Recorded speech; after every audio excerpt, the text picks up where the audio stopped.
Bienvenidos a la temporada número 2 de Calladitas No. Me da mucho gusto que están aquí con nosotros. Estamos muy contentas en este nuevo stage que medio vieron y tuvieron una probadita en la temporada pasada. Ahora vamos con todas las ganas, esperando sus comentarios, por favor. Díganos qué piensan, háganos sus preguntas, porque ya estamos queriendo contestarlas todas. Es más, el capítulo de hoy se trata de una de las aportaciones de alguien que nos escuchó y nos dijo, por favor, les ruego que hablen del caso de Marilyn Cote, que me impresionó mucho y yo fui parte de este entramado, de esta charlatana, y me gustaría muchísimo que nos dijeras y nos explicaras más cosas, tú y Diana, sobre esto que es tan terrible y que sigue pasando constantemente y cada vez más. Ok, hay que explicar un poco, ¿no? Para quienes no sepan quién es Marilyn Cote.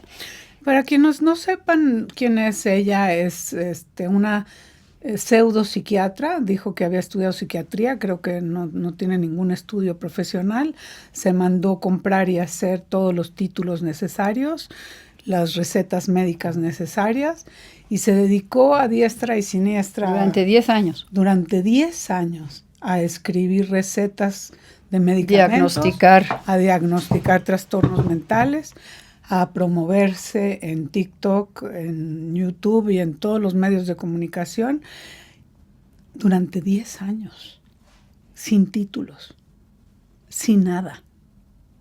¿Ok? Sí, con fue un registro y una cédula falsa, medicamento psiquiátrico. Sí, esto es importante que lo hablemos porque hoy queremos poner especial énfasis sobre lo que es la salud mental, las credenciales que se tienen que tener para poder ayudar a otras personas como profesionistas de la salud mental. Sí, llámese psiquiatra, llámese psicólogo, llámese coach, psicoanalista, ¿no? Y primero que nada, distinciones, ¿no? ¿Mandé? Tenemos que un poco hablar de las diferencias. Por eso quiero introducir como este tema en relación a lo muy ligero que se toma de repente este tema. De repente, no, todo el tiempo. Todo el tiempo. Y cada vez más. Miren, tengo muchas ideas en la cabeza, espero que todas nos vayan saliendo, ¿no? Una de ellas es, en el mundo existen autoridades sobre ciertos temas. ¿Ok? En todos los temas hay autoridades. Si queremos una autoridad de salud mental, iremos con alguien que sea una autoridad en salud mental. ¿Sí? ¿Quiénes son las autoridades de salud mental? Tendríamos que hacer una gran investigación. Hay autoridades sobre física. Entonces, si yo voy a hacer un trabajo sobre física, si yo tengo una pregunta de física, no voy a ir con mi amiga Diana, que amo y adoro, y sé que ha leído un montón sobre física, a preguntarle de física. ¿Ok? Voy a ir con una autoridad de física a preguntarle algo de física. ¿Sí? Y lo mismo sucede en este tema. La diferencia tan grande es que todos hablamos de psicología. Porque hablar de psicología es hablar de nosotros mismos. Es un quehacer. Es hablar de nosotros, de cómo nos sentimos, de qué hacemos, de cómo pensamos. Ahora los términos narcisista, obsesivo, bipolar, depresivo, son comunes y yo diría que hasta corrientes, porque todo el mundo los usa sin saber muchas veces las diferencias, ¿sí? Las sutiles diferencias, que después entraremos a ese tema. Ok, pero ibas, ¿no? Vamos. Sí, perdón. Ajá. Que me detengo porque ando en asociación libre. Está bien. ¿Sí? El psiquiatra es aquel que estudia la carrera de medicina, ¿ok? Y hace una especialización. Pasa por toda su residencia como médico, se gradúa como de médico general. Como médico general, ¿ok? Y después entra a hacer una especialidad y después hace su residencia en esa especialidad. Estamos hablando que un aproximado de 20 años para llegar a ser un médico psiquiatra, más o menos, amiga, 5 años de 10 años. 10 años de estudios.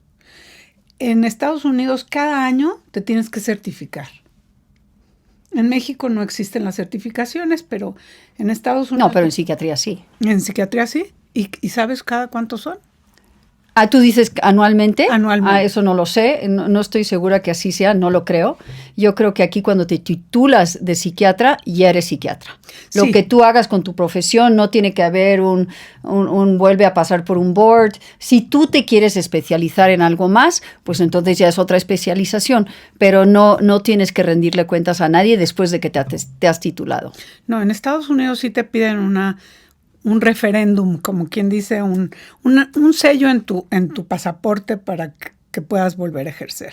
Seguir, ¿no? Seguir ejerciendo. volver, digo, porque cada año se cierra tu posibilidad de ejercer y entonces tienes que. Entonces, como no hay esos controles, ¿sí? No tenemos esos controles desafortunadamente en México. Bueno, aquí el psiquiatra termina de hacer psiquiatría en 10 años y empieza a ejercer. Pero acuérdense de algo muy importante. Estas carreras requieren de mucha experiencia. Porque el diagnóstico es muy importante. Y es de grados. Ahí está lo difícil. Yo pongo a mí me gusta pensar la enfermedad mental desde la neurosis hasta la psicosis, pero en muchos grados distintos. A veces muy finos y muy delicados. Tan delicados que se juntan los diagnósticos. ¿Sí? Por eso necesitamos la experiencia. Porque cuando nosotros salimos de la práctica, pues sí, conocemos y reconocemos todos los trastornos, definitivamente. Y sabemos qué medicina es buena para cada qué. Pero no cabe duda que con la experiencia nos vamos a hacer más sensibles a estas diferencias. Sí, pero yo creo que hablas ahorita, pareciera que no, que esto nada más sería en la psiquiatría, no. Pero no, lo que hay que seguir explicando es la diferencia entre psiquiatría, psicología clínica y psicoanalista, y hoy todos estos derivados que surgen, ¿no? Con qué modelo en la psicología vas a trabajar. Bueno, entonces, como psicólogo, ¿por qué no empezamos como psicoanalista? Un poco nuestra experiencia, ¿no? Nuestra educación, ¿no? Eva y yo empezamos en la licenciatura, ahí es donde nos conocimos, que estuvo muy padrísimo, hace muchos años, no vamos a hablar de edades, y ahí, ¿no? Hicimos 5 años de la licenciatura, y luego nos fuimos a psicología clínica, ¿no? Con una orientación psicoanalítica. Primero hicimos la maestría. La maestría de 3 años. En psicología clínica. En psicología clínica. En la Ibero. Y después nos fuimos a hacer otra maestría. Yo hice 2 en la Ibero. Ah, ¿tú hiciste 2? Hice 2 en la Ibero porque descontinuaron la carrera. ¿De psicología clínica? En la Ibero. ¿Y entonces qué hiciste? Entonces me fui a Eleya. A Eleya. Pues es lo que te digo. Sí, pero eso fue después. Sí, después de la carrera de psicología, perdón. Y entonces, ¿no? Hicimos 3 años de maestría de psicología clínica con orientación a lo psicoanalítico, que ahorita les explicamos lo que es psicoanalítico, y luego hicimos otros 3 años de doctorado en psicoanálisis, otros 3 años en psicología clínica. Y luego, ¿sí? Y esto es donde nos fuimos de psicólogas clínicas a psicoanalistas, nos fuimos a la Asociación Psicoanalítica Mexicana a hacer 5 años de psicoanálisis. 5 años. Fueron 5 años. Pero además... ¿Con cuántas horas de supervisión y de análisis? Pues no. Eran 450 horas de supervisión. ¿450? 450 horas de supervisión. Y antes de entrar a la carrera necesitábamos 2 años de psicoterapia. 4 veces por semana. 4 veces por semana. Y luego los 5 más 2 más para terminar. Por eso. No es que te quiera convencer, así fue. Sí. Pero a lo que voy, y creo que eso es lo que queremos decir, es que hay diferencia. Los psiquiatras no tienen que pasar por psicoterapia. Supervisión sí. Sí, ¿te acuerdas que íbamos al psiquiátrico de San Rafael y que teníamos que estar en esas sesiones de... Pero hacían supervisiones grupales donde estaba el attending y todos escuchábamos los casos, pero el que hablaba era el maestro de maestros, ¿no? El que hablaba era el maestro de los maestros, ¿no? Un poco como había un estudiante un residente que estaba dando el caso y entonces, ¿no? Hacían como aportaciones. Muy interesante. La verdad, a mí la psiquiatría me parece que es una gran profesión. ¿Y por qué? Porque la diferencia es que ellos ven lo clínico y lo físico. ¿Sí? Esa es la gran diferencia. Yo diría que esa es la gran diferencia entre el psicólogo clínico y el psiquiatra, que ven lo físico, lo que pasa a nivel neuronal y por eso medican. Los psiquiatras son los únicos que pueden medicar. Los psicólogos clínicos no medicamos. Ni los psicoanalistas, solamente que también dentro del psicoanálisis hay psiquiatras que hacen la especialización de psicoanálisis. Exacto. Entonces, ¿no? Para ser psicólogo te hace falta una carrera de psicología que dura entre 4 y 5 años dependiendo de la institución donde la estudies. Después de psicología necesitas hacer una maestría por lo menos para ver pacientes. ¿Sí? No es hasta la maestría donde se te es permitido ver pacientes. Así debería de ser. Lo malo es que no está supervisado la carrera de psicología. Si en medicina está supervisada, está más supervisada que en psicología. En psicología, desafortunadamente, y por eso en un ratito vamos a hablar sobre la importancia que es el que pidan referencias y credenciales a la persona que van a ver. No les dé pena. No, que no les dé pena. Van a contratar a un servicio. Nosotros somos un servicio. ¿Okay? Cuando tú llegas con un profesionista, es tu obligación preguntar. Discúlpame, me gustaría mucho saber. ¿Dónde estudiaste? ¿No? ¿Qué especialidad tienes? El dónde es importante. Sí hay una diferencia en dónde estudias. ¿Sí? Ahora, además... ¿Por qué? Por cuál es el bagaje teórico, ¿sí? Que te están transmitiendo. La carrera de psicología, hay muchos teóricos en la carrera de psicología. Hay una cosa que se llama psicología general. Por eso nadie puede ejercer psicología cuando terminan de estudiar psicología. ¿Sí? Porque después de 5 años lo que sabes es todas las ramas de psicología que hay, ¿no? Todos los tipos de personalidades que existen, todos los tipos de enfermedades que puede haber, ¿no? Y los variados tratamientos que hay dependiendo de lo que prosiga estudiar y tu especialidad, ¿sí? Porque después de la carrera de psicología puedes ser un psicólogo psicoanalista, puede ser un psicólogo conductista, puede ser uno relacional, uno de pareja, uno de grupo. Hay un montón de especialidades. ¿Ok? La que nosotros hicimos es ser psicoanalista y para ser psicoanalista definitivamente necesitas una maestría por lo menos y un doctorado. ¿Sí? También me parece que sí. Y un doctorado. Y después del doctorado necesitas una especialidad en psicoanálisis. Y durante todo este tiempo de la maestría, el doctorado y la formación como psicoanalista, necesitas estar en terapia y estar en supervisión. ¿Sí? Entonces, y no con una persona. perdón amiga, no con una, con varias, para encontrar los diferentes pensamientos psicoanalíticos que existen. Porque mejor preparado el psicoanalista. Bueno, no sé. mejor preparado cualquier persona va a poder. La experiencia, como bien dijiste al principio, es vital. Es un poco como el médico, ¿no? Un médico, bueno, pues cuando sale de la escuela de medicina, pues es un médico general, pero no tiene especialidad. Entonces, lo importantísimo es que sí, cuando vayan, oye, pareciera que le estamos hablando a personas que pareciera una plática de orientación vocacional, pero no lo es, ¿no? No lo es. Aunque yo soy orientadora vocacional. Exacto, tienes varios libros. Sí, no, yo qué paranoica. Son haciendo un, ¿cómo se llama? Un comercial. Un comercial de mi No, libro. pero sí tienes libros muy importantes sobre orientación vocacional, que es lo interesante. Al ser psicóloga clínica, al ser psicoanalista, Eva, ¿no?, se dedicó a escribir libros sobre la orientación vocacional.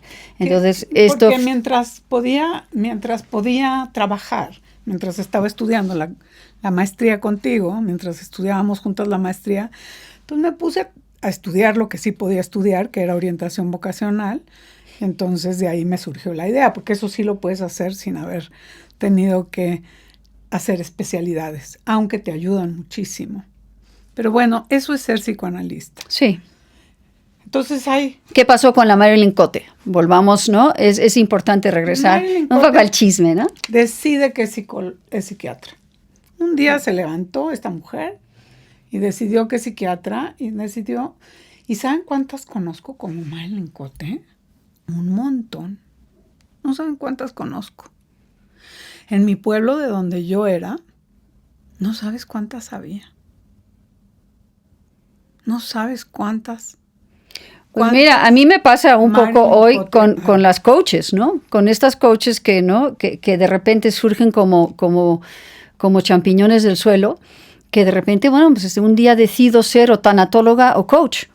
Yo tuve la mejor tanatóloga, porque ella se decía a sí misma la mejor tanatóloga, no tenía pacientes, pero eso sí, como su marido tenía mucho dinero, tenía un consultorio tan bonito, tan bien ubicado, si vieran. Eso también. Tan bonito y tan bien ubicado. No tenemos el afán de hablar mal de las tanatólogas, pero lo que queremos ejemplificar un poco es estos casos. Es estos casos en donde sí hay mucho charlatán, hay mucha charlatana allá afuera, ¿no? Y hay que tener mucho, mucho cuidado. Ahora, regresando a lo de Marilyn Cote, ¿no? Que la verdad, sí fue como de estos casos que se hicieron, fue un linchamiento mediático, con justificada razón. Muy justificada. Pero también me parece que hay muchas otras instancias que fueron como responsables de haber solapado a esta mujer profesionista apócrifa. Sí. Y es, ¿no? La responsabilidad. Las farmacias que aceptaban su receta. Su receta. Sí, la COFEPRIS, que nunca checó si esta mujer estaba, ¿no? ¿Cuántos doctores pasa eso en México? No sé, pero yo me pregunto, después de que oí eso, si me asustó. Porque tú sabes que muchos de estos medicamentos psiquiátricos pueden producir efectos secundarios gravísimos. Gravísimos. Pueden meter a gente en una psicosis espantosa. Sí tenemos que tener cuidado. Si ven mi enojo, yo soy una mujer apasionada, creo que ya se han dado cuenta, pero este tema me apasiona por lo mismo, porque veo cómo llegan al consultorio de nosotras este tipo de personas que la verdad tienen un gran desequilibrio mental. Y las ves, o sea, he tenido que suspender varios tratamientos así de estas personas que se dedican a hacer salud mental y tienen unas faltas éticas que termino diciéndoles, esto no es un confesionario. Si vienes a mi consultorio, vienes a cambiar esta conducta criminal que tienes. Porque es criminal estar seduciendo a una de tus pacientes. Bueno, eso es todo otro tema, ¿no? Okay, pero sucede. Y sucede muchísimo. Es criminal que les estés medicando cuando no debes de medicar. Es criminal. ¿Sí? Porque puedes someter a gente a un dolor innecesario. ¿Por qué tenemos que hacer eso? Ahora, otras. Yo les llamo, estas no son tan dañinas. Les llamo ovejeros. Los terapeutas ovejeros. Son los terapeutas que te dicen todo lo que quieres oír para tenerte ahí, en su payroll. ¿Ok? Y son los que estudiaron chiquichi, chacachá. O sea, porque no tienen títulos. No te estoy hablando de gente profesionista, sino te estoy hablando de estos que nada más dan y postergan. ¿Sí? Hay que decirles lo que quieren oír. Y ahí está la responsabilidad de la persona que va a la terapia. De nosotros. No, y la persona que va de terapia. De nosotros ¿no? como pacientes. La persona que va a terapia tiene que exigir un tratamiento adecuado. ¿Cómo, amiga? ¿Cómo? Cuando uno no ve una mejora. Cuando ¿En uno cuánto no tiempo ve, tienes que verla mejor? No estoy hablando de tiempo, pero yo creo que lo que tú acabas de decir en relación a estos ovejeros es un poco como la seducción. Para mí es una seducción. Es. ¿Sí? Vienes, hablas, ¿no? O escuchas lo que quieres escuchar, tienes una maravillosa relación, es más, ¿no? Invitas a una boda a tu terapeuta y viene, ¿no? Hay una serie de vamos, porque eso es otra cosa que podría ser interesante hablar. ¿Cómo debe de ser el setting? ¿Qué tan neutral? ¿No? El setting de cómo trabajamos. Y con esto no quiero decir, ¿sí?, que durante la vida uno no acabe teniendo una relación, un vínculo con alguno de sus pacientes. Porque sí, así como empezamos con una rigidez total, yo me acuerdo que, ¿no?, que nos decían en la carrera, no puedes ni tener un cuadrito en tu pared, porque había que ser totalmente neutral, no podían saber nada de ti. Hoy yo creo que hasta el mismo psicoanálisis se ha relajado. Entonces, un poco, pero regresando a esta parte en donde uno tiene que sentirse apoyado y ayudado, es de repente sentir algo de incomodidad. Exactamente. La incomodidad es lo que mueve. El salir siempre feliz, el salir siempre, ¿no? Ya encontré la verdad absoluta de lo que me está pasando, ¿sí? Es una alarma. Tiene que haber una incomodidad. Tiene que haber un momento en donde dices, híjole, me voy de aquí y me siento, yo siempre, muchas veces, ¿sí? Le digo, sobre todo también veo, ¿no?, vemos parejas, es antes de ponerse mejor, se pone peor. Sí, eso que ni qué. Pero sí creo, hablando un poco del tiempo, en mi experiencia, ¿no?, los síntomas a los 6 meses empiezan a estar mucho mejor, pero no dejen un tratamiento antes de 1 año. No. ¿Ok? 1 año es lo mínimo. No hay, hay tratamientos mágicos. Ahora, ¿a qué vamos a terapia? ¿A qué vamos? Vamos a resolver una crisis. Todos vamos a resolver una crisis. Por lo general, no nos damos cuenta que necesitamos terapia hasta que no tenemos una crisis o somos, como nosotras, psicólogas y pacientes atrapados porque siempre estamos yendo a terapia y todo el tiempo seguimos en terapia. Seguimos en terapia y en supervisión. Entonces, por supuesto, fuera de nosotros, las demás personas van a terapia cuando acaba la crisis. Pero es una oportunidad, las crisis son oportunidades para ir a terapia, para conocerte a ti mismo y para entender el proceso que estás viviendo. Y nunca es tarde. ¿no? No. Porque además, durante lo que hemos venido hablando durante nuestras sesiones con ustedes, es un poco como cómo es cambiante la vida y cómo durante toda la vida, ¿no? Que es una vida dinámica en donde cosas pasan y pasan en diferentes etapas de la vida. Yo siempre cuando llegan las parejas ya como a punto de divorciarse y ya no queremos más, digo, bueno, llegaron como 15 años tarde a este lugar, ¿no? Vamos. Lo interesante es ir cuando sientes que hay algo que va mal en el noviazgo, ven con tu pareja, ven con tu novio, ven con tu novia pareja, ven a terapia pareja, ¿sí? La terapia pareja es muy noble. No es larga, ¿no? Pero te da una claridad de lo que está pasando.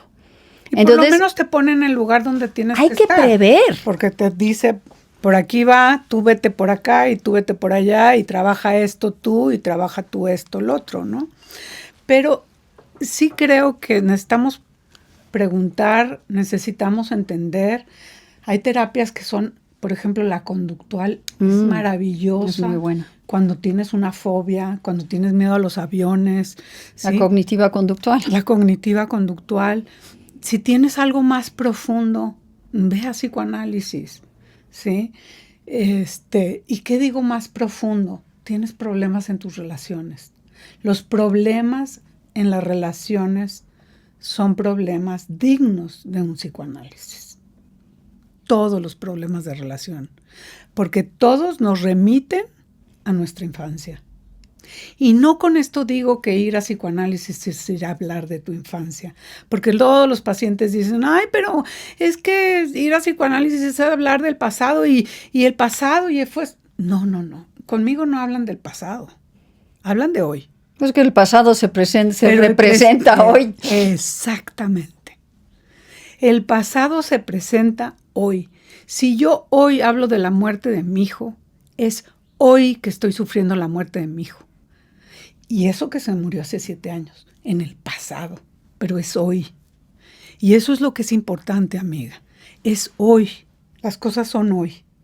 Entonces, lo que pasa es que el pensamiento es una cadena asociativa, ¿sí? No tenemos pensamientos a los 14 años que no se conectan a los pensamientos de hoy a los 60. Exacto. ¿No? Es un continuo. Es un continuo en donde se van adicionando, anexando experiencias de vida. Y en esas experiencias, lo maravilloso es que además se expanden, pero claro, también hay conflictos que quedan arraigados o que quedan tapados, ¿no? La famosa represión, ¿no? El inconsciente, ¿no? Porque los psicoanalistas hablamos de la represión, del inconsciente. Es un lenguaje distinto de lo que, ¿no? Pueden ser que usen los cognitivos conductuales. Los cognitivos conductuales tienen como un poquito más como herramientas, como decías tú, ¿no? De cómo evitar el tener miedo de subirte a un avión, de cómo dejar de fumar. Cambiar conductas, herramientas para poder, ¿sí? Enfrentar ciertas situaciones que no te dejan vivir tranquilo. La ansiedad, ¿no? Tienen muchos. Entonces es muy interesante. Y puede ser ¿no? Se puede complementar. Yo muchas veces tengo una empresa que se llama Te Queremos Escuchar, ¿sí? Que es una psicoterapia cognitiva conductual en línea. Tengo maravillosos, ¿sí? Psicólogos con maestrías que atienden en línea. Y ahí muchas veces lo que hago es que cuando veo que en el paciente hay una situación muy profunda, pero que al mismo tiempo está evitando que pueda funcionar en el día a día, ¿sí? Lo complemento, ¿sí? Les digo, a ver, vamos a parar tantito tú y yo, te vas a ir a la cognitiva conductual y ¿no? Porque necesitamos que puedan funcionar. Necesitamos que puedan funcionar allá afuera. ¿Qué pasa con la psiquiatría? Bueno, por eso muchas veces hacemos eso. ¿No? Cuando nosotros tenemos a pacientes enfrente que no pueden pensar, que vienen a terapia, pero no pueden pensar. ¿Por qué? Porque tienen pensamientos obsesivos, porque tienen pensamientos de muchísima angustia, porque puede haber cierto nivel de psicosis. Así. Bueno, ¿qué hacemos? Le pedimos al colega psiquiatra que los medique para que puedan regresar a la psicología clínica o el psicoanálisis para seguir pensando. es complemento, ¿sí? Esto es un trabajo en donde... Es un trabajo de equipo. De equipo. Es un trabajo de equipo definitivamente, donde necesitamos trabajar en manos de nutriólogas a veces. Con los trastornos ¿no? Los trastornos de alimentación, claro, sin duda. O sea, no podemos, ya ningún trabajo creo que se ejerce en soledad, pero sí no creo que yo vaya a consultar a alguien que ponga imanes. No creo. No. Sí, y no porque no crea que funcionen, simplemente porque creo que hay mucho más. Sí, hay mucho más. No es gratuito, que el psicoanálisis es ahora la terapia más famosa, amiga. ¿El cuál? El psicoanálisis. ¿Más famosa? Ha vuelto a agarrar un auge impresionante porque ya se han dado cuenta que muchas de las cosas, sí, claro, bueno, el cognitivo-conductual va a seguir existiendo porque hay conductas paralizantes que necesitamos quitar y necesitamos quitar lo más pronto posible. Sí, pero el psicoanálisis está resurgiendo con una fuerza brutal. Lo que pasa es que creo que también han cambiado un poco las condiciones del psicoanálisis. Bueno, así como ibas tú y yo, no íbamos 4 veces a la semana. Bueno, ya nadie va 4 veces ya a la nadie semana. hace ya eso. Nadie quiere ir 4 veces a la semana. ¿Verdad? No creo, yo tampoco quiero ver a nadie 4 veces a la semana, perdón, pero así van pasando las cosas. ¿Sí? Era un trabajo muy rico. Me gusta trabajar 2 veces a la semana. Sí, 2 veces a la semana. Me encanta trabajar 2 veces a la semana. Desafortunadamente muy pocos así lo logran, pero no saben qué lindos avances son los 2 veces a la semana. Es padrísimo. ¿No? Porque en una platican y en otra trabajas. Es mucho más rico el trabajo. 1 vez a la semana me parece poco. De repente es medio anecdótico. Hay que pensar, lo decimos porque creo que hay que pensarlo cuando uno hace este compromiso, porque sí es un compromiso. Es un compromiso. Es un compromiso en el que no, de veras, de ellos y de ir a perder el tiempo no es, no te ayuda en absolutamente nada. Es ir a trabajar, ¿no? Porque trabajamos con sueños, trabajamos con aspectos que uno diría, ¿hay sueños? ¿Para qué necesito contar un sueño? ¿Eso qué? No, bueno, pues como decía papá Freud, pues era la vía regia al inconsciente. Y no porque tengamos ahí una enciclopedia que sea, no la enciclopedia de la interpretación de los sueños. No. Hay cosas simbólicas, pero el sueño, lo que da, la riqueza del sueño es ¿qué dices tú de tu sueño? ¿Y sabes por qué, amiga? Porque lo único que cura, o sea, es increíble, lo único que cura es hacer consciente lo inconsciente. O sea, si tú te das cuenta, todos los tratamientos, lo que requieren de ti es que hagas conciencia, porque saben que la conciencia no tiene punto de retorno. Entonces, si yo me hago consciente de este pensamiento, que como hablamos en los otros capítulos, era el chatting, si hago consciente este chatting, me puedo dar cuenta de lo inconsciente, ¿sí? Porque es eso, es podernos detener a pensar algo que nos cuesta trabajo, que nos duele, ¿sí? Es difícil, yo no digo que no. ¿Sienten un momento de angustia? Quédense con su angustia. Duele horrible. Quédense un ratito, cierren los ojos, pónganse una música, respiren, sientan su angustia. Escriban. Vayan a terapia cuando es desbordante. No tenemos por qué saberlo hacer todos solos. No tenemos por qué. No nada más eso, sino que hay un beneficio, real, ¿no? En cuestión de ser escuchados, de poderte escuchar hablar, ¿no? Porque muchas veces, ¿no?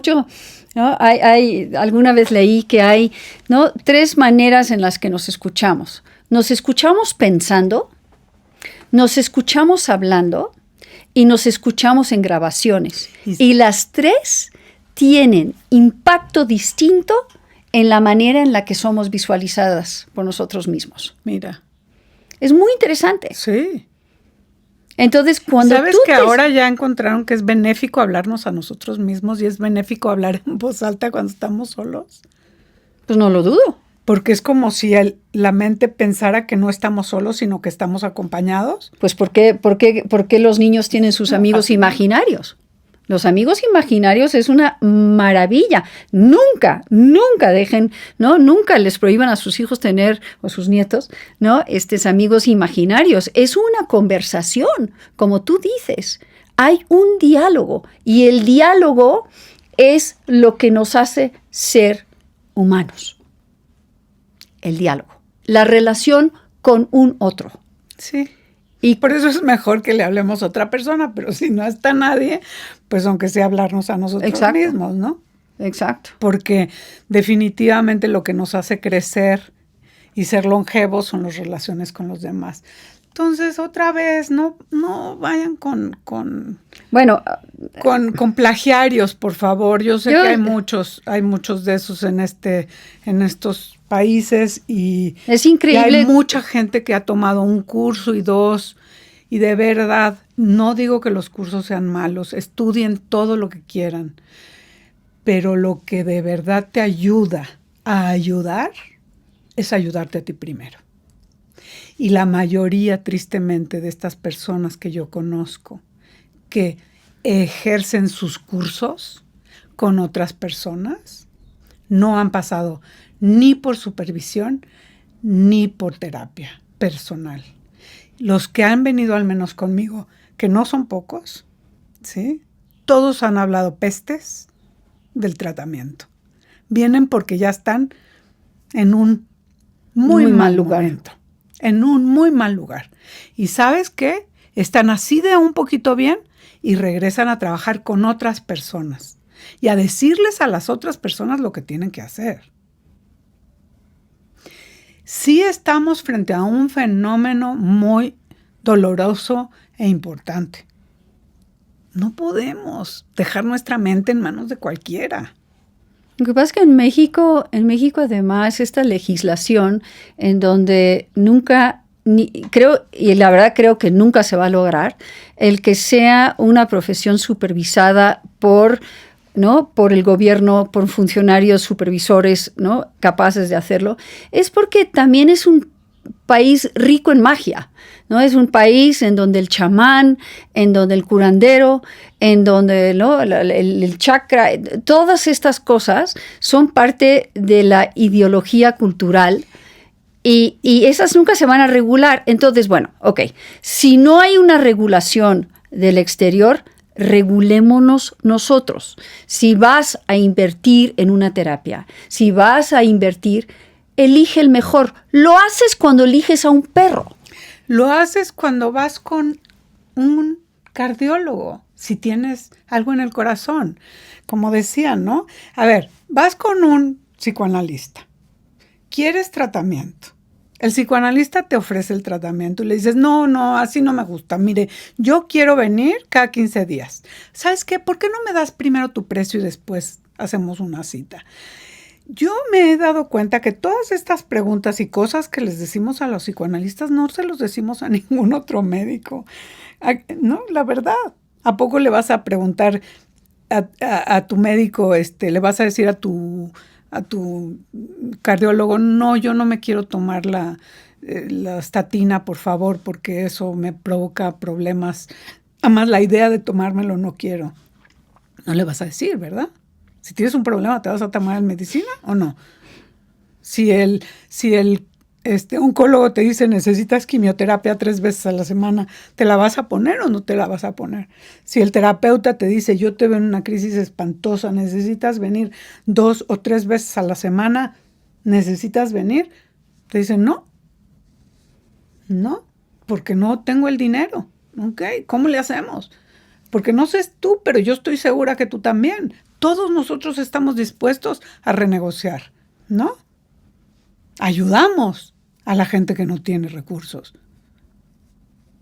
No, y creo que después del COVID, después de la pandemia, yo creo que se han abierto como espacios. Yo me acuerdo muchísimo que antes de la pandemia escribí el libro sobre ciberpsicología, en donde, vamos, se veía venir que el mundo digital iba a absorber una parte importante de lo que era la psicoterapia y la psiquiatría. Y me acuerdo muchísimo que fui a la Asociación Psicoanalítica, invitado por el doctor Félix Velasco, a presentar el libro y hablar sobre lo que para nosotros iba a, ¿no? Que teníamos que hacer un cambio porque íbamos a empezar a dar psicoterapia en línea, ¿no? Si en aquel entonces era el ¿cómo se llama? Skype, Sky, ¿no? Skype.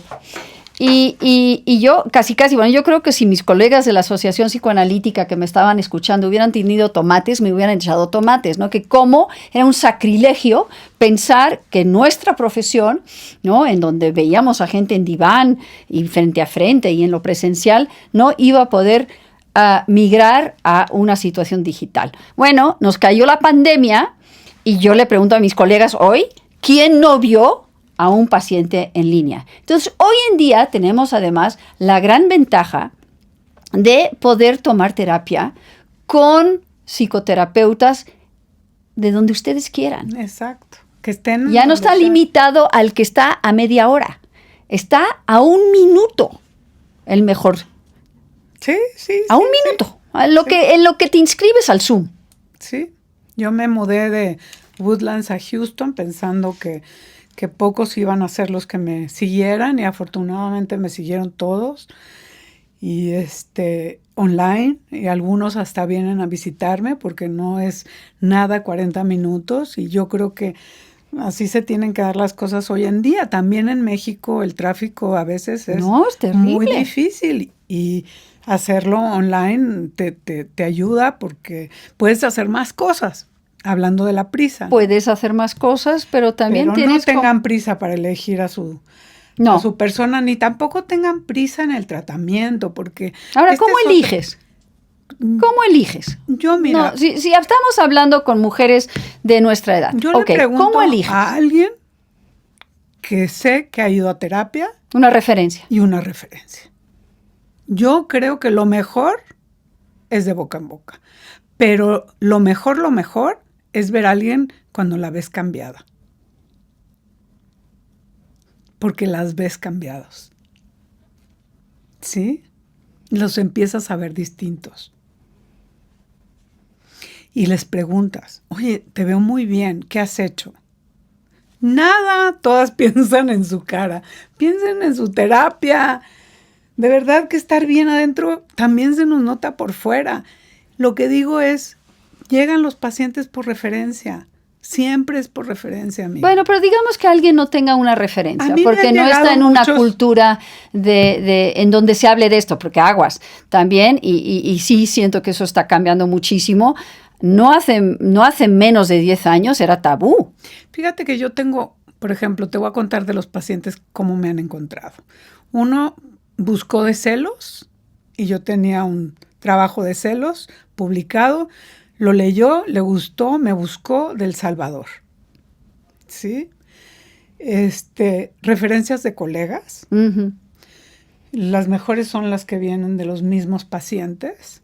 Y digo mejores porque pues, es un voto de confianza que agradeces bastante, ¿no? Bastante. Y es doblemente apreciado porque... es difícil compartir a tu psicoanalista. Eso es un tema, eso es un tema. Ese es otro tema. Es un tema Los importante. celos de compartir al psicoanalista. ¿verdad? No nada más eso, sino por favor, tengan muy en cuenta que cuando escogen a alguien con el que van a hablar, no compartan ese espacio con nadie. Sí, no inviten decirle a la cuñada, estoy con una gente maravillosa, ven.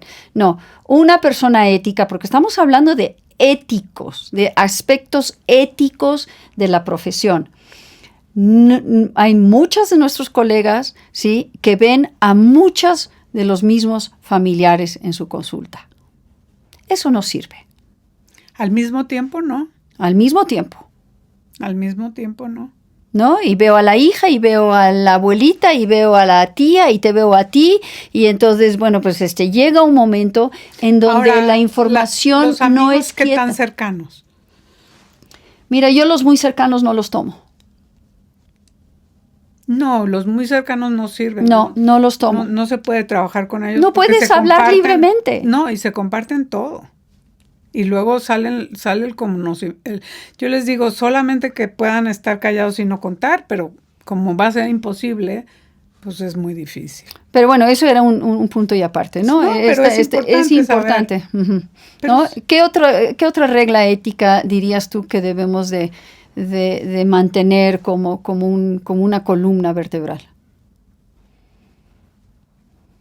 Pues no ponernos a llorar con nuestros clientes, por favor, con nuestros pacientes. No. Y ganas no nos faltan a veces. Híjole, sí. Digo, a mí se me llenan los ojos a veces de lágrimas. Pero pues éticamente no puedes salir de novia con ninguno de ellos, ni de novio, no puedes La seducción no es parte del juego. En el tratamiento, la seducción nunca debe de ser una manifestación de nada. Y amigos, pues depende del tratamiento, ¿no? Amigos, está difícil hacerte de un gran amigo que trataste muchos años. Pero pues poco a poco te vas acercando de otra manera, de una manera diferente. Sí, te vas acercando. Pero no sé si como amigos. Así que yo me sienta con la confianza de poder hablar de mis cosas. No, generalmente se sigue volviendo una relación unilateral. Y no pasa nada, ¿no? También esas relaciones que se relajan son buenas, ¿no? Lo digo por mi propia relación con mi analista, ¿no?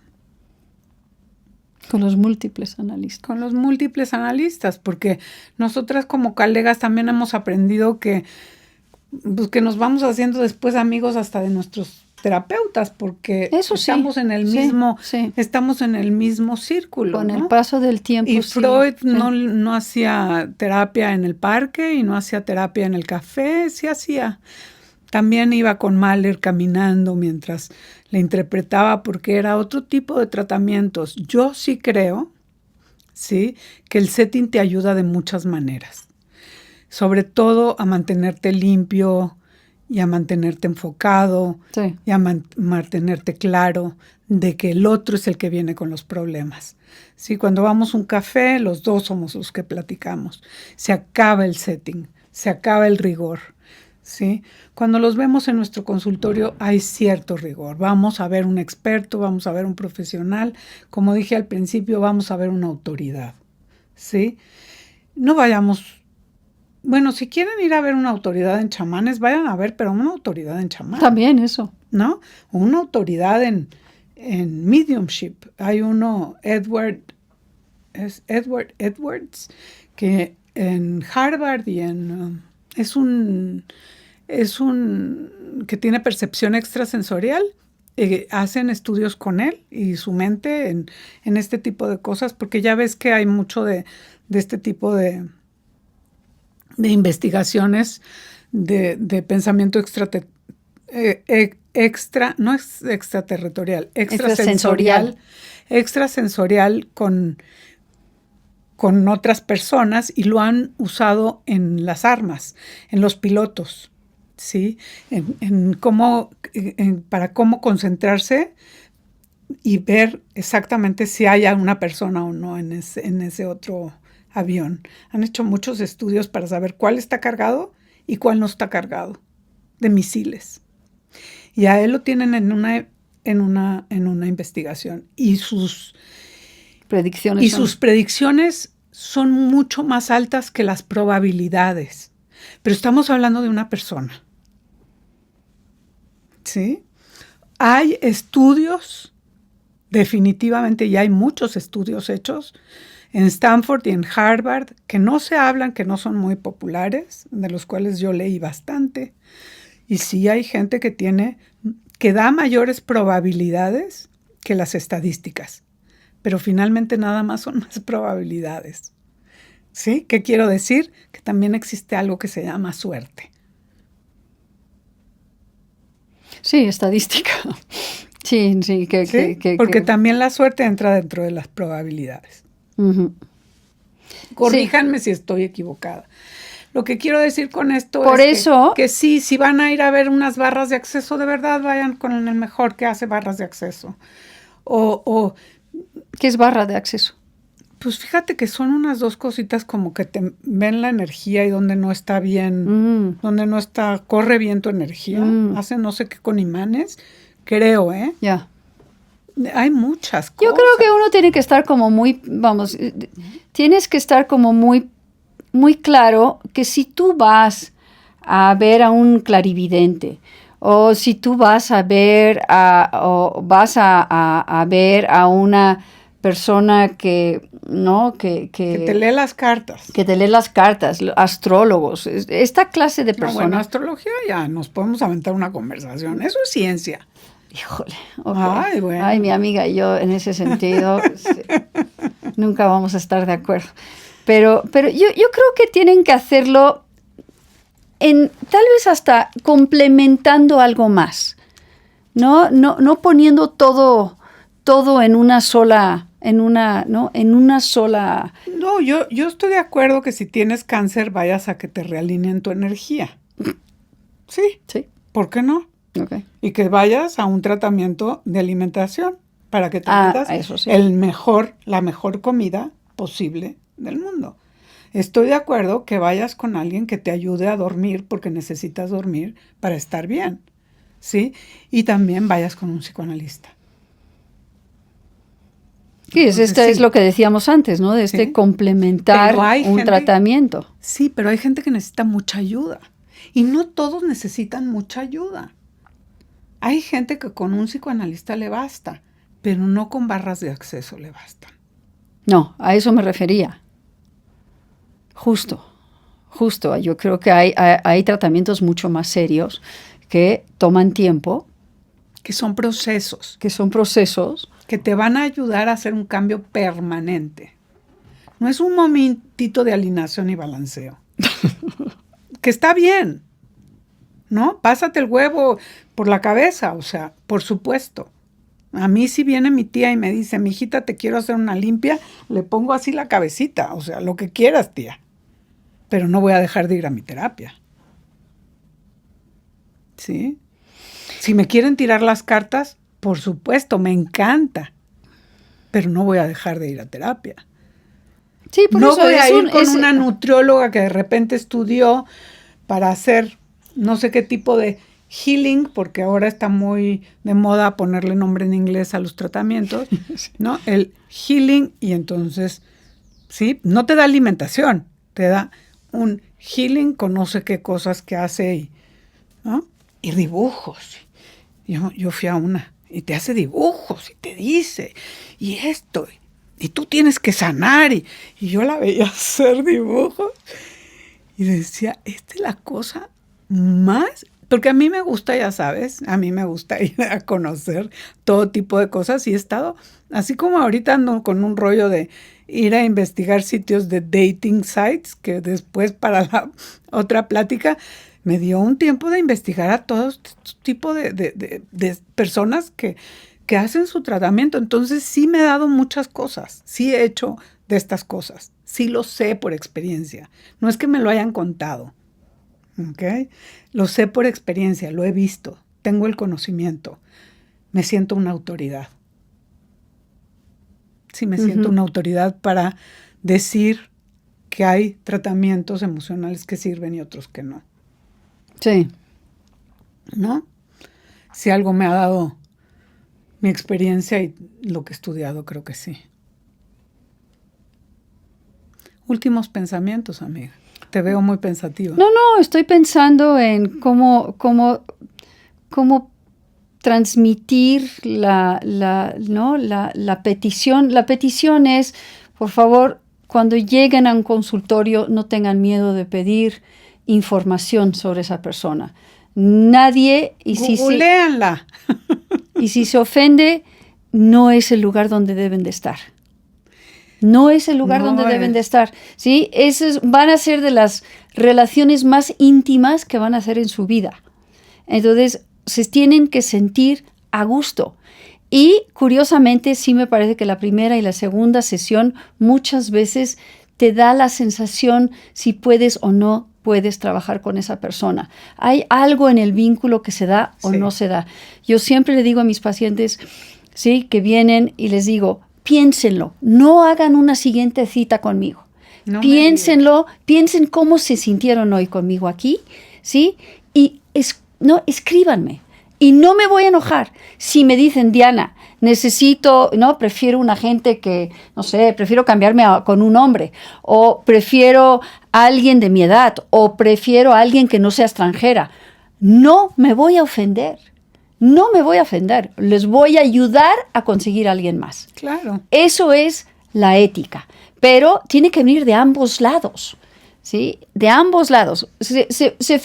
Muchas veces se fijan más, ¿no?, de las calorías y de las grasas saturadas que hay en un paquete de chocolate a lo que piden en una pregunta terapia. Yo, dentro de lo que voy a referir, siempre va a ser lo más adecuado que en esos momentos me va a parecer, y si no, lo voy a investigar y lo vamos a investigar juntos. Así es. ¿Sí? Tanto en todo el mundo médico, en toda la práctica médica, lo podemos. Es un lugar en donde vas a ser acompañado en tu vida, en tu pensar, en los problemas que también hay allá afuera.